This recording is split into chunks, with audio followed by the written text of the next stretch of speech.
నమస్తే, welcome to citizens pulse. నేను మీ ఉదయ్ కిరణ్.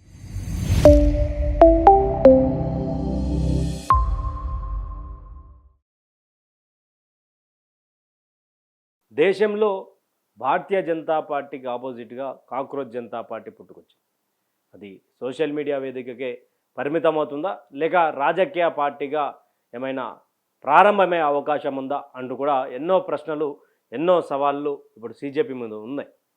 అయితే దీనికి సంబంధించినటువంటి విషయంలో ప్రధానంగా చీఫ్ జస్టిస్ చేసినటువంటి కాక్రోచ్ అనే పదం పట్టుకొని ఈరోజు కాక్రోచ్ జనతా పార్టీ అనేది పుట్టుకొచ్చింది. అది అందరికీ తెలిసిందే. దాదాపు 2.2 మిలియన్స్ అంటే 2 కోట్ల పైచిలుకు కాక్రోచ్ జనతా పార్టీని ఫాలో అవుతూ ఉన్నారు. అభిజిత్ దీప్కే తన ఫౌండర్గా ఉన్నారు. అయితే ఆయన గతంలో ఆప్తో పనిచేసినటువంటి వ్యక్తి. ఇక పూర్తిగా కొన్ని రోజుల నుంచి కాక్రోచ్ జనతా పార్టీ హవా నడుస్తూ ఉన్నది. ఇక సోషల్ మీడియా వేదికగా మేము ఎమ్మెల్యే క్యాండిడేట్లము, కాక్రోచ్ జనతా పార్టీ అనే పోస్టర్లు వెలుస్తూ ఉన్నటువంటి సందర్భం ఇదంతా కూడా కొంత పరిస్థితిని సోషల్ మీడియాలో చక్కర్లు కొట్టినటువంటి సిచ్యువేషన్ కూడా చూసినాం. అయితే మొన్న 6 తారీఖు జంతర్ మంతర్ వద్ద జరిగినటువంటి కాక్రోచ్ జనతా పార్టీ నిరసన కార్యక్రమం ఏదైతే ఉందో దానికి సంబంధించినటువంటి కార్యక్రమం మీద పలు ప్రశ్నలు ఉత్పన్నమవుతా ఉన్నటువంటి సందర్భం కనిపిస్తూ ఉన్నది. అంటే వీళ్ళు పోయి జంతర్ మంతర్ వద్దకు ఎందుకు పోయిర్రు, అసలు అక్కడ ఉన్నటువంటి ఫస్ట్ ఎజెండా ఏంది, ధర్మేంద్ర ప్రధాన్ని ప్రధానంగా రాజీనామా చేయించి పార్టీ నుంచి బయటికి దుబ్బేయాలా, బయటికి పడేయాలా అనే కోణం ఉండే. నీట్ సంబంధించినటువంటి పేపర్ లీకేజ్ విషయంలో ధర్మేంద్ర ప్రధాన్ బాధ్యత వహించాలా అనే చెప్పేసి జూన్ 5, 2026 వరకు ఇదే అంశం నడిచింది. కాక్రోచ్ జనతా పార్టీ కూడా అదే బేస్ మీద అక్కడ ప్రొటెక్ట్ చేయడం స్టార్ట్ అయింది. ఇక అభిజిత్ దీప్కే నేను యుఎస్ నుంచి రావాలంటే నన్ను భారత ప్రభుత్వం అరెస్ట్ చేస్తుంది అది అని చెప్పి ఎవరో ఆ లొట్టపీస్ గానికి తెలిసేది ఏంటి అంటే ఆ లొట్టపీస్ గానికి అభిజిత్ దీప్కే అనే ఒక వెధవకు ప్రభుత్వమే ప్రొటెక్ట్ చేయడానికి పర్మిషన్ ఇచ్చింది, ప్లస్ అక్కడ బందోబస్తుని ఇచ్చింది, ప్లస్ అక్కడ పూర్తిగా సౌకర్యాలన్నిటిని కూడా ప్రభుత్వమే ఏర్పాటు చేసింది ఒక సామాన్యుడికి ఇచ్చినట్టుగా. అక్కడ అభిజిత్ దీప్కే ఎందుకు యుఎస్ నుంచి భారత్ వచ్చేళ్ళు అని చెప్పే కాన్సెప్ట్ మర్చిపోయి అక్కడ వీసా రెన్యువల్ చేయించుకోవడానికి స్టూడెంట్ వీసా మీద అక్కడికి పోయి కాక్రోచ్ జనతా పార్టీ అనేది స్టార్ట్ చేసి తర్వాత 6 తారీఖు రోజు ఏం జరిగింది అంటే ధర్మేంద్ర ప్రధాన్ని ప్రధానంగా టార్గెట్ చేసి నీట్లో మోసపోయినటువంటి విద్యార్థినుల కోసం పోరాటం చేసి ఉంటే ఈరోజు కాక్రోచ్ జనతా పార్టీ వైభవం మరింత పెరిగి ఉంటుండే. కానీ అక్కడ అది లేదు. మరొకసారి గతంలో జేఎన్యూలో చేసినటువంటి వాక్యాలు, గతంలో మిగతా లెఫ్ట్ భావజాలం కలిగినటువంటి విద్యార్థి సంఘాలు, లెఫ్ట్ పార్టీలు చేసేటువంటి ఆ యొక్క నినాదాలు ఈరోజు ఎన్నో ప్రశ్నలకు సమాధానం కోరుతూ ఉన్నాయి. ఆజాదీ ఆజాదీ ఆజాదీ. కొన్ని బయటలు మీకు వినిపించే ప్రయత్నం చేస్తా, వీలైతే ప్లే కూడా చేస్తా. అక్కడికి ప్రొటెక్ట్ చేయడానికి వచ్చినటువంటి మరి వాళ్ళని ఏమనాలి, కనీసం నీట్ సంబంధించినటువంటి బాధితుల గురించి పోరాడకుండా ఆర్ఎస్ఎస్ ముర్దాబాద్, భారతీయ జనతా పార్టీ ముర్దాబాద్, మోడీ హటావ్, మోడీ నుంచి మాకు ఆజాదీ కావాలి, ఇదే తంతు. భారతదేశాన్ని ముక్కలుగా విభజించాలి. ఉమర్ ఖలీద్ నా హీరో, ఉమర్ ఖలీద్ లాంటి వ్యక్తి ప్రధానమంత్రి కావాలా, ఇలాంటి యాంటీ నేషనలిస్ట్ సంబంధించినటువంటి నినాదాలతో జంతర్ మంతర్ అంతా హోరెత్తింది. జంతర్ మంతర్ అంతా ఒక రాజకీయ పార్టీ పుట్టినంత సంబరాలు చేసింది. ఉమర్ ఖలీద్ అంట వీళ్ళకు సంబంధించినటువంటి వ్యక్తి అంట, వీళ్ళకు ఆదర్శ ప్రియుడంట, ఆదర్శంగా చూస్తున్నారంట. అఫ్జల్ గురును చంపితే ఇంటింటి నుంచి అఫ్జల్ గురు మరొక అఫ్జల్ గురు పుడతారు, రోడ్డు మీదకి వస్తారు, భారతదేశాన్ని విడదీయాలని చెప్పి మాట్లాడినటువంటి ఉమర్ ఖలీద్ లాంటి ఓ లుచ్చనా కొడుకు గురించి ఈరోజు అఫ్జల్ గురుని పొగిడి అఫ్జల్ గురుని ఇంటింటి నుంచి కనాలి అని చెప్పినటువంటి ఆ లుచ్చనా కొడుకు ఈరోజు వీళ్ళకు ప్రధానమంత్రి కావాలంట. వీళ్ళకు సపోర్ట్ చేయడానికి ఆయన రియల్ హీరోనంట. ఇదేనా మీ కాక్రోచ్ జనతా పార్టీకి సంబంధించినటువంటి ప్రధాన ఎజెండా? నీట్ బాధితుల గురించి మాట్లాడతామని చెప్పి వచ్చినటువంటి వీళ్ళు ఇక అభిజిత్ దీప్కే బయటికి రాగానే అంబేద్కర్ గారి రాజ్యాంగాన్ని పట్టుకొని బయటకు వచ్చిండు. ఏదో ఉద్ధరిస్తాడు, ఏదో మాట్లాడతాడు అనుకుంటే ఆజాదీ కావాలంట. ఆజాదీ భారతదేశాన్ని విడగొట్టడం మీకు ఆజాదియా? ప్రధానమంత్రికి ఆపోజిట్గా ప్రతిపక్షం లేనప్పుడు నువ్వు ప్రతిపక్షమై నిలబడు కదా. ఓ రాజకీయ రంగు వేసుకొని రాజకీయంగా బయటికి రావాలి కదా. కన్నయ్య కుమార్ లాంటి వాడు ఈరోజు వచ్చి చిత్తుగా ఓడిపోయినటువంటి సందర్భం కదా. ఇదే భారతదేశంలో మంచి మంచోళ్ళు ఓడిపోయారు, చెడ్డవాళ్ళు అంతకంటే దారుణంగా ఓడిపోయారు. కన్నయ్య కుమార్ ఎగ్జాంపుల్. జేఎన్యూలో ఏమన్నాడు? భారతదేశాన్ని విడగొట్టాలా, ఆజాదీ కావాలా అని చెప్పిండు.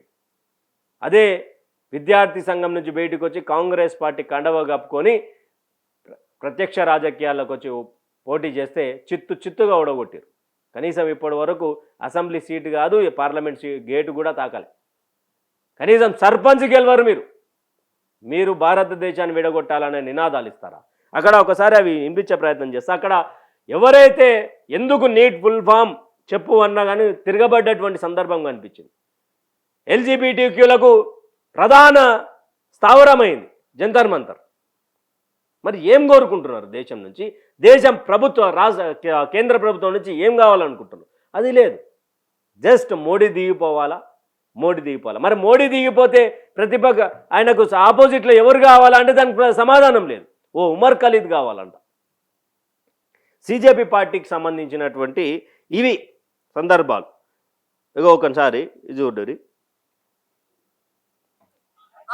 यूजीसी की full form university gents commission आपके पास भी आऊंगा, बताइए।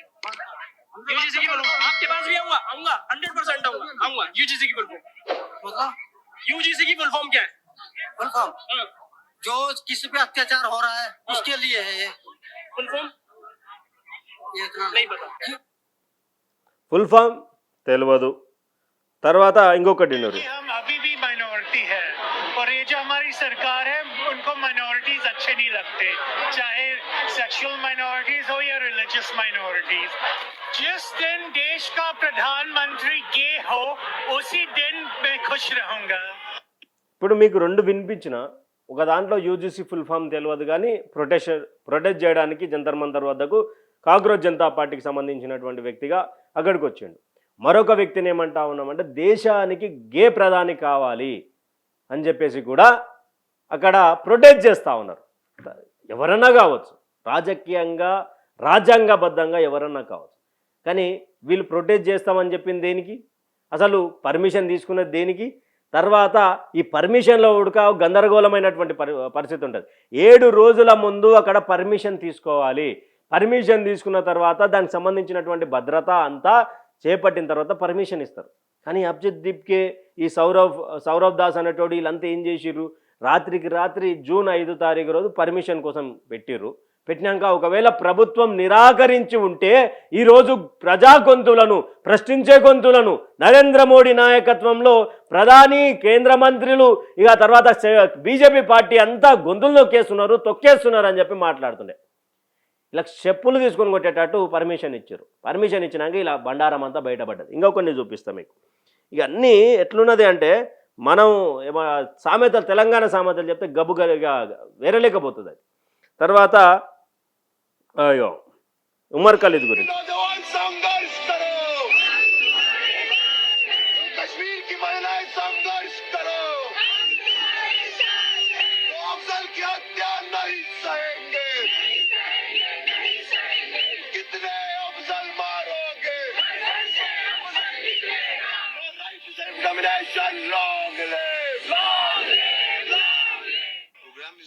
about against the occupation of Kashmir by the Indians. Kashmir ఇండియాది కాదు అంటాడు ఎవడు? ఈ ఉమర్ ఖలీద్ గాడు. కాశ్మీర్ అనేది ఇండియాది ఎట్లయితుంది? పాకిస్తాన్ది కదా అంటాడు. మరి ఎట్లా అంటే ఎట్లా చూడొచ్చు ఇలా ఇసంటోలను? కాశ్మీర్ ఏమంది? దాని చరిత్ర తెలుసా? కాశ్మీర్ పండితులను ఊచకోత కోసినటువంటి చరిత్రను మాట్లాడగలుగుతాడా ఈ లెఫ్ట్ భావజాలం ఉన్నటువంటి వాళ్ళు? కాశ్మీర్ ఇండియాదే కాదంటారు. మరి ఇలాంటి సపోర్ట్ చేయడానికి, ఇలాంటి ప్రధాని చేయడానికి రోడ్డెక్కినామని చెప్పి మాట్లాడేటువంటి కొంతమంది జెన్జీ అని చెప్పుకునేటువంటి వాళ్ళు కూడా ఉన్నారు. తర్వాత కన్నయ్య కుమార్ లాంటిది ఒకటి ఉంటారు.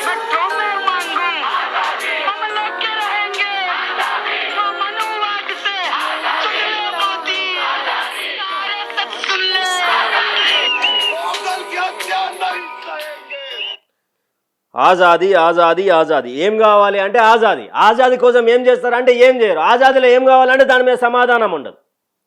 కాక్రోచ్ జనతా పార్టీ అనేది ఏం చేయాలనుకుంటున్నారు అసలు?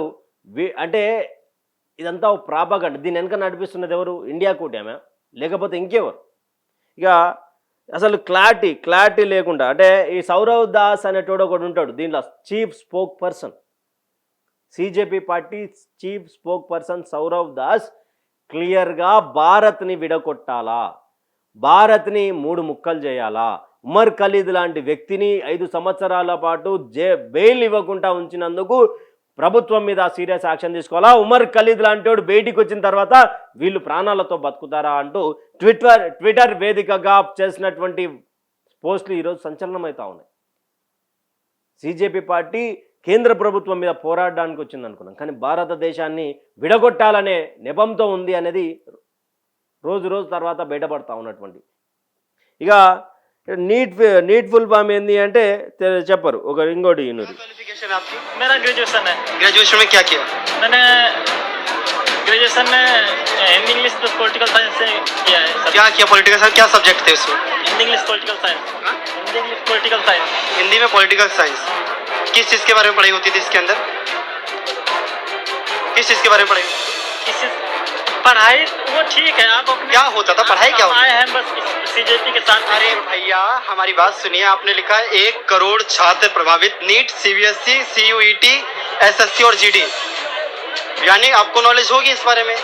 प्रभावित हुए ना छात्र, हम भी आपकी आवाज को उठाने के लिए आए भाई, कैसे प्रभावित हुए और आप जैसे बता रहे हैं, तो पहले तो मैं आपसे जानना चाहूंगा ना भाई, आप क्या करते हैं, क्या पढ़ाई होती है, प्रभावित आप हुए हैं ना इससे? मैं तो जॉब करता हूँ, लेकिन यहाँ पे आया हूँ मैं बस युवा के साथ, और जो सही लगा है कि नहीं। पढ़े लिखे हैं ना? हाँ, पढ़े लिखा हूँ।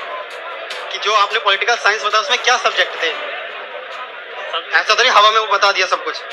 नहीं, सब सब्जेक्ट ही बता रहा था। हिंदी इंग्लिश पॉलिटिकल साइंस से मैंने ग्रेजुएशन किया। पढ़ाई क्या होती ఏం చదువుకున్నారు అంటే గ్రాడ్యుయేషన్ చదివినా అంటాడు. గ్రాడ్యుయేషన్లో ఏం చదివినా అంటే గ్రాడ్యుయేషనే అంటాడు. గ్రాడ్యుయేషన్లో ఇంకేం చదివినా అంటే హిందీ పొలిటికల్ సైన్స్లో ఏముంటుంది అంటే పడాయి రైతే అంటాడు. ఏం మీరు ఈడికి ఎందుకు వచ్చినావు జంతర్ మంతర్ తర్వాతగా అంటే సీజేపీకి సపోర్ట్ చేయనీక అంటాడు. ఏం తెలుసు ఈ ప్రోగ్రామ్ ఎందుకు తెలుసా అంటే సీజేపీకి సపోర్ట్ చేయనీకే, సీజేపీ పార్టీ వెనుక నేను ఉండనీకే అంటాడు. కనీసం నీట్ బాధితులు ఎంతమంది, నీట్ కోసం ఎంతమంది పరితపించి ఎన్నో రోజులు కష్టపడి చదివి అక్కడ పేపర్ లీకేజ్ అయిన తర్వాత ఎంతమంది ఇబ్బంది పడ్డారు, ఎంతమంది బాధపడ్డారు వీళ్ళకి ఎవరికీ తెలియదు. ఎందుకు వచ్చినావంటే సీజేపీకి సపోర్ట్ చేయడానికి. అసలు ఏం చదివినావంటే పొలిటికల్ సైన్స్ అంటే వీళ్ళు చదువుకున్నటువంటి చదువులు వీళ్ళకే క్లారిటీ లేదు. పెయిడ్ ఆర్టిస్ట్లా కొంచెం ప్రిపేర్ చేసుకొని తీసుకురావాలి కదా. నీట్ అంటే ఏంది, యూజీసీ అంటే ఏంది, నువ్వు ఏమైనా చదువుకున్నావా అంటే చదువుకున్న ఒక సబ్జెక్ట్ చెప్పి ఆ సబ్జెక్ట్లో ఇవి ఉంటాయి దీనికోసం చదివినా అని చెప్పాలి కదా. మరీ ఇంత సెల్ఫ్ గోల్లో పడితే ఎట్లా సీజేపీ? ఒక కాంగ్రెస్ పార్టీకి సంబంధించినటువంటి ఫాలోవర్స్, ఒక ఆమ్ ఆద్మీ పార్టీకి సంబంధించినటువంటి ఫాలోవర్స్, ఒక మమతా బెనర్జీకి సంబంధించినటువంటి ఫాలోవర్స్, మిగతా సమాజ్వాదీ పార్టీకి సంబంధించినటువంటి ఫాలోవర్స్, వీళ్ళంతా కలిసి ఈ కార్యకర్తలంతా కలిసి ఒక కాంక్రోచ్ జనతా పార్టీ ఫాలోవర్స్గా మారిరు. అది నిజం. అభిజిత్ జిప్కేని చూసావు, కాంక్రోచ్ జనతా పార్టీని చూసావు, కేంద్ర ప్రభుత్వం మీద ఉన్నటువంటి వ్యతిరేకతను చూసు కాదు. వీళ్ళు ఈ దేశ భవిష్యత్తును మారుస్తారంట. దేశ భవిష్యత్తును సిగ్గుండాలి చెప్పడానికి. సిగ్గు శరం మానం ఏమైనా ఉంటే కనీసం అవగాహన కలిగినటువంటి వ్యక్తులను తీసుకొచ్చి ప్రొటెక్ట్ చేసేది ఉండే. పెయిడ్ ఆర్టిస్టులను తీసుకొచ్చి ఎవరెవరిని తీసుకొస్తా ఉన్నారు, మోడీ మీద, ఆర్ఎస్ఎస్ మీద అక్కడ చేయాల్సినటువంటి వాక్యాలు కాదు, మోడీని తిట్టడానికి పెట్టుకున్నటువంటి ధర్నా ఉంటే ఎవరు అపోజ్ చేయకపోతుండే. ఓ నీట్ బాధితుల కోసం పెట్టుకున్నటువంటి ధర్నాల కేంద్ర మంత్రులను బీజేపీ పార్టీ ప్రభుత్వాన్ని ఇక్కడ నరేంద్ర మోడీని, అసలు నరేంద్ర మోడీకి ఆర్ఎస్ఎస్కి ఏం సంబంధమయ్యా? ఆర్ఎస్ఎస్ ముర్దాబాద్ అనే ఇనారా ఎందుకు? ఆర్ఎస్ఎస్ సంబంధించినటువంటి వాళ్ళు చేసిరా? ధర్మేంద్ర ప్రధాన్ని గల్లబట్టుకొని వచ్చి బయటకు గుంజుకొచ్చి రాజీనామా చేయించి నువ్వే నీ వల్ల జరిగిందిరా అని చెప్పి ధర్మేంద్ర ప్రధాన్ని ప్రశ్నించి ఉంటే ఈరోజు దేశమంతా మీ వైపు ఉంటుండే. లే, కేవలం భారతీయ జనతా పార్టీ మీద విషం చిమ్మడానికి ఇండియా కూటమి అనేది ఆడుతున్నటువంటి డ్రామానా, లేక వెనుక రాహుల్ గాంధీనా, అరవింద్ కేజ్రీవాల్? ఇది లేకపోతే మరి ఎవడు ప్రతిపక్షమే లేదని చెప్పి భారతీయ జనతా పార్టీలో మన సీజేపీని తయారు చేసుకురా. ఇదంతా కూడా కొంత ప్రశ్నార్థకంగా మారింది. కాక్రోచ్ జనతా పార్టీ అనేది ప్రశ్నార్థకమైనటువంటి సిచ్యువేషన్లో ఉంది ఈరోజు. అటు ఇండియా కూటమి ఉందా లేకపోతే ప్రతిపక్షం లేదని ఇండియా కూటమి తయారు చేసుకుందాం. మీ అభిప్రాయాన్ని కామెంట్ సెక్షన్లో కామెంట్ చేయండి. Thank you for watching. Stay tune with citizen sports.